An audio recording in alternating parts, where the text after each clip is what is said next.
Hello there, friends. It's Adam Stein, broker and owner of Century 21 here in Boca Raton, sunny South Florida. It is that time again for a monthly market update. What is happening in the South Florida real estate market? We're going to talk about the data from the end of August 2022.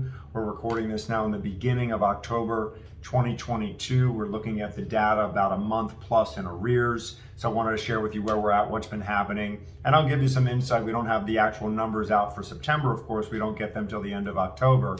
But I'll share with you what's going on here at the local level within our office and within our the work we're doing here as agents for our customers out in the marketplace.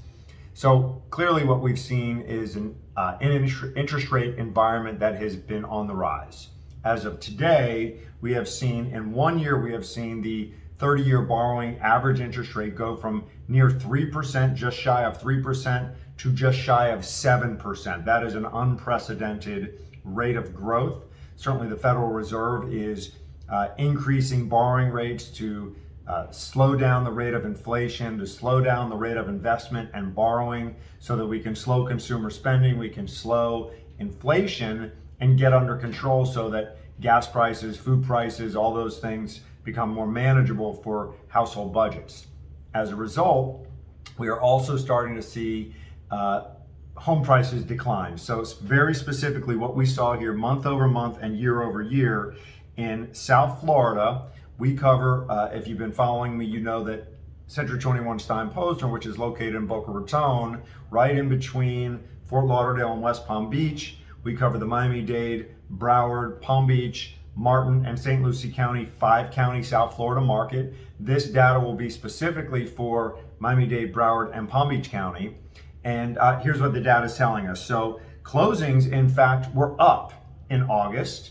Over the month prior, July, 3.5% increase in the number of transactions, but still down compared to 2021 for the same time period, 20+% reduction in the number of units year over year, but up month over month, which is actually a good sign. We've also seen for the very first time, this is the most compelling piece of information, for the very first time in what is really a 10-year time span, we have now seen prices start to decline.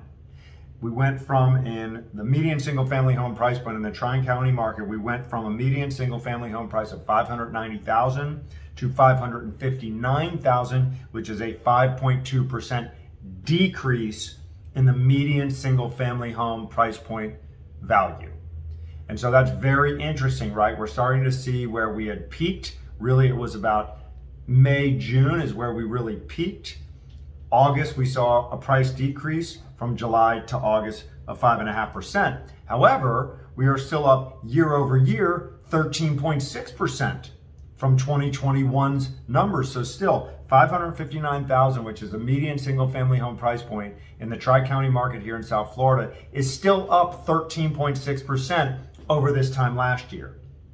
I'll tell you why that's relevant in a minute.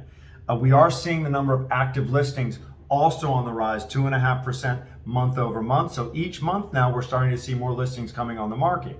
Of course, for a long time, the biggest problem we had here in South Florida and around the country was not enough properties to sell. That's why with the demand being so strong, interest rates being so low, and supply being so tight, prices went up. Now we're seeing the opposite start to happen.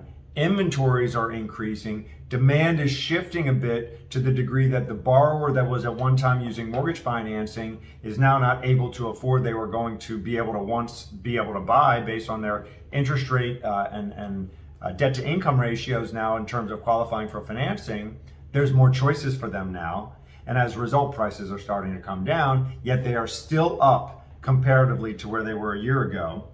We've got a 45% overall increase in the number of listings year over year. That's a massive amount of new listings. And we're also seeing an increase in the very important metric in terms of the health of a real estate market. The number of months supply has gone from 1.7 months, just under 2 months, to 2.8, just under 3. That's a 67% increase in the amount of inventory available, the month supply of inventory, which means that we're actually entering what would be considered a healthy, balanced market. Typically if you see less than 3, very strong sellers market. You see, 4, 5, 6 months of inventory, very strong buyer's market. We're right in that healthy balance now of just about 3 months of inventory on the market of single family homes.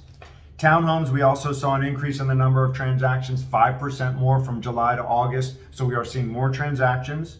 The median single family price did not change. So we had no change in the price of townhomes and condos month over month. And we still have an 18% increase in the value of a condo or a townhome on average for the Tri-County market since that same month, August of 2021. We've seen active listings also increase by about 2.5%, and the month supply is around 2.5, so also entering a more balanced market. So what does this all mean, right? So as interest rates continue to rise, borrowers can afford to purchase less, right? Their purchasing power has been diminished because the cost of financing is going up. And the housing sector is extremely sensitive to borrowing rates, right? To mortgage interest rates or to interest rates overall that affect then borrowing interest rates for homes. And so we are starting to see things slow down precipitously in the housing market. However, we've been continuing to have very robust sales months. Our agents are really helping those buyers that are having the life-changing event where it's time to buy, right? It's still certainly better than renting in many cases because rents have skyrocketed and the interest rate on rent is 100%, right? There's no equity buildup, there's no tax benefits, you don't own anything. And so your interest rate, right, the cost of ownership is very, very high for renting because you own nothing. It's 100%. It's 100%. So we're still seeing relative to historical rate trends, 6.5%, 7% is still not incredibly high, although there is quite a bit of sticker shock for our borrowers compared to where they were a year ago. We're also seeing sellers still put their houses on the market and still able to capture a tremendous amount of equity. If you're a seller, right, you're someone who's going through a life event, it's time to make a move, it's time to sell, you're still capturing an increase of 13.6% from a year ago as a single family homeowner and 18% as a condo or townhome owner. And so unless you bought your house in the last 12 months, and I don't encourage people to be buying and selling in a short-term nature, I encourage all of our buyers and sellers and of course our agents to encourage their buyers and sellers that make decisions about owning real estate with a long-term in mind, right? Have a longest term time horizon you possibly can. So if you bought a house at any time from 2010 to 2021, you are still capturing the flag, right? You are still capturing the flag. You are still capturing an increase in equity that was created over that time period. You may not be catching the peak, but you are still capturing a tremendous amount of equity that's been created during that time period, and it may be the right time to sell for you. And one of the biggest problems was, throughout the last 12 to 18 months prior to the adjusting or shifting marketplace was, well, where will I go? Now there's more houses available for sale, and sellers are willing to make better deals because they recognize the environment is not completely shifted to a seller's market with such limited inventory. If you have more questions, if you want to talk more about it, please reach back out to me, reach out to one of the many Century 21 Stein Posner agents that are in the market helping our customers make better decisions on a daily basis with real data to help them understand the implications of their decision making. My name is Adam Stein. I am the broker, owner, and performance coach here at Century 21 Stein Posner. Thank you for taking a few minutes to watch. Hope this was helpful.